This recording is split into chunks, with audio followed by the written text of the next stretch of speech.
Hello there, this is Phalank, and this is a village. We got here last time, set up a cow farm, set up a sugarcane farm. We set up some spruce trees to grow.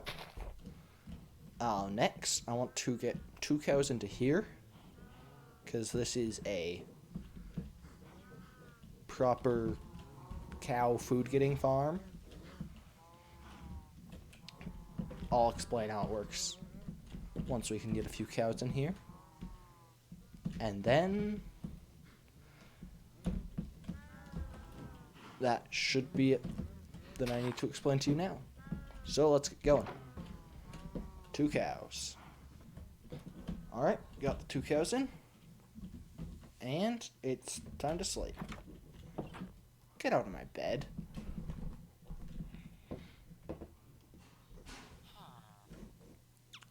Good morning.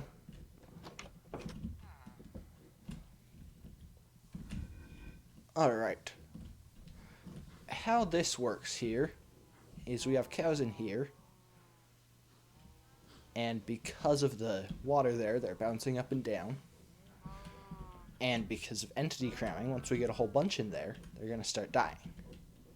And so, how this works is we breed up the cows in here, and then once they're all bred up to the cramming limit, when we breed more, the adult cows are going to die, drop their steak and leather in there,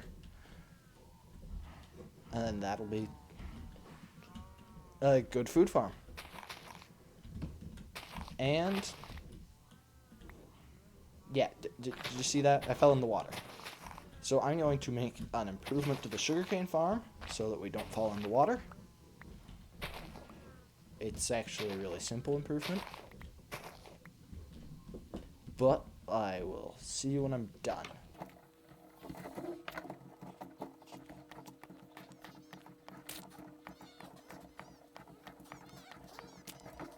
Alright, that was simple. Took me like less than a minute. Now all these are covered in top half planks, and they're waterlogged, so there's water on the bottom of them. There's this here, so it's an infinite water source if I need water.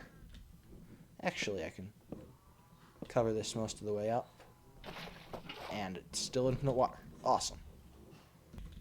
And let's get on to our next project, which is building a snow farm. Actually, on second thought, I want to build a wheat farm first. Wheat farm, done. Now, this time, snow farm for real. Alright, as I build up here, let me explain how this works. Basically, really high up in the world, instead of, in certain biomes, instead of raining, it will snow, which will add snow layers. And so, I'm just trying to get really high in the world so that I can get snow. And I'm not sure exactly how high, so I'm just going to go to about here.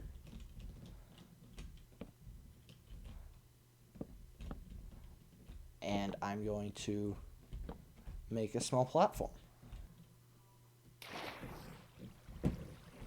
Awesome, I built the platform, and now I'm just going to build ladders all the way up. And here's our platform. So the other goal I had in mind for this episode is to get into the nether. And as I was building that, I saw a water pool over here. And I thought, what better way to get to the nether than using a lava pool? And having netherrack to help build your first portal to the nether.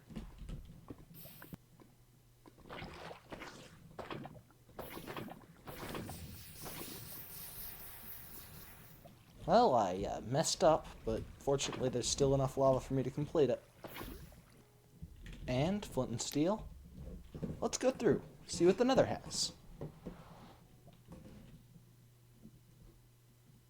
What biome we gonna get? Soul Sand Valley. Cool. I think I'll grab a bit of soul sand so that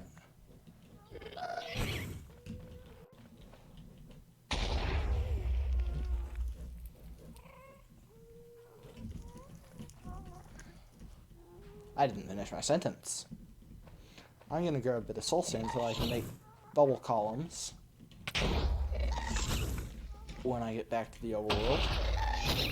Okay, this is a lot of ghasts. You know how they say the nether is a dangerous place? I think I agree with that.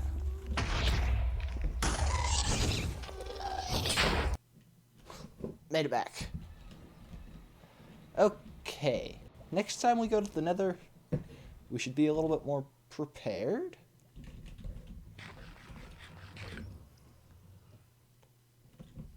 So let's get back home. And our trees grew, so that's nice. Alright, did the baby cow grow up? It did. So now what we do is breed those two together. And now we have another baby cow. And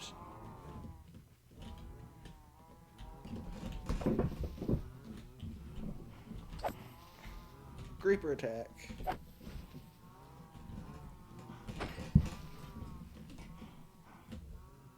No, it's a dead creeper.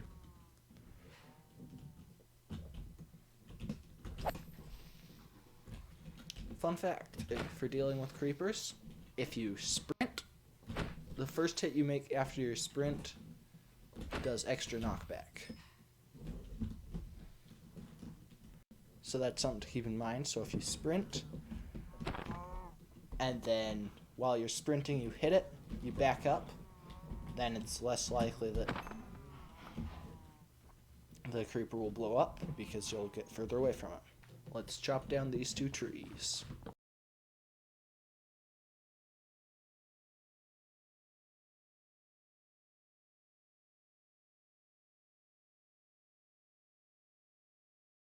Alright, chopped down two trees, started with a fresh axe, and it took out 162 durability.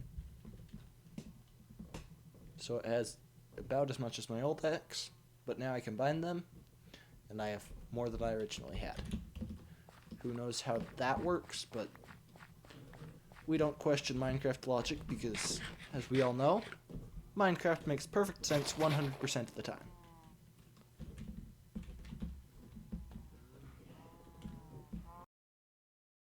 I'm hoping to cover a large portion of this area with podzol. So let's make 2 more giant spruce trees. And, well, now I have enough for a third.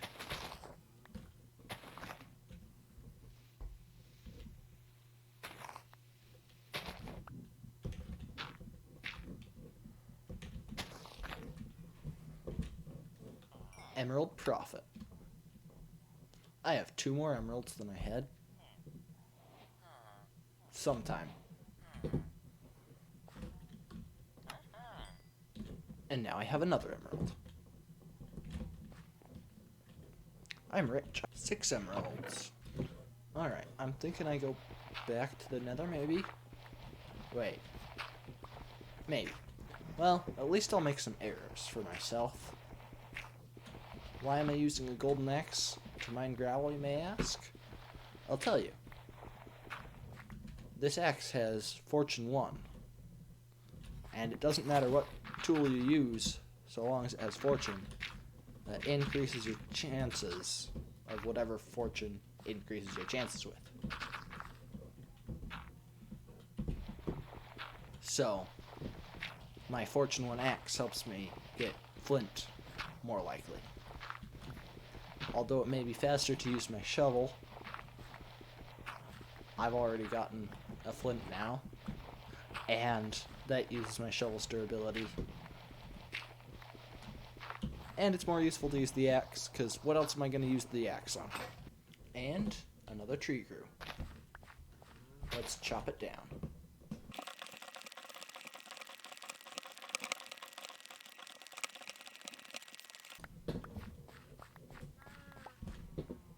Another quick stack and a half of spruce logs. This is a lot of cows. I think it might be time to harvest a couple of them.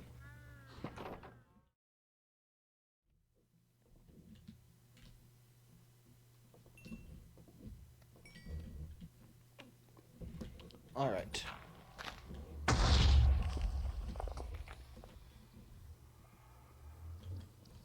Okay then. Well, I was going to say, into the nether I go with 4 arrows and a death wish.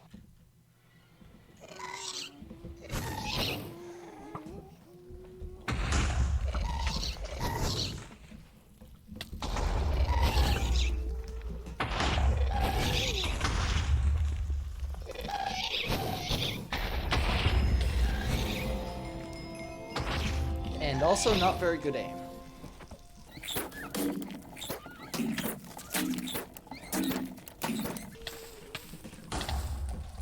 Okay then. As I said, a death wish.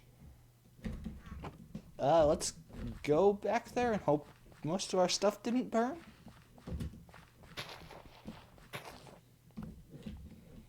With some lucky seeds.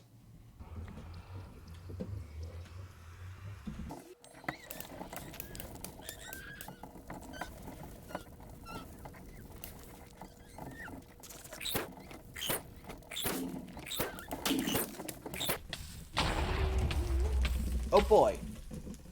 Well, I decided I'd try to kill them and ended up dying. So, back there again. Well, I'll go back and forth and tell you the result.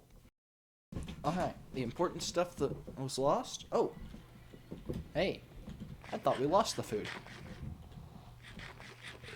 The important stuff we lost. We lost an iron chest plate that was partially broken. I'd say about 6 iron worth left. A mostly dead iron axe. 4 arrows. And that's... I mean, the 4 arrows weren't all that important. But we got a ghast tier. So at some point we'll be able to make a... What's it called? An end crystal. That's what they're called. My plan is I'm going to go in there with nothing valuable and get some gold. Or I'll probably go in there with gold boots. But I'm going to get some gold and I'm going to trade with piglins so that I can get obsidian for an enchanting table. But until then, I'll see you. Goodbye.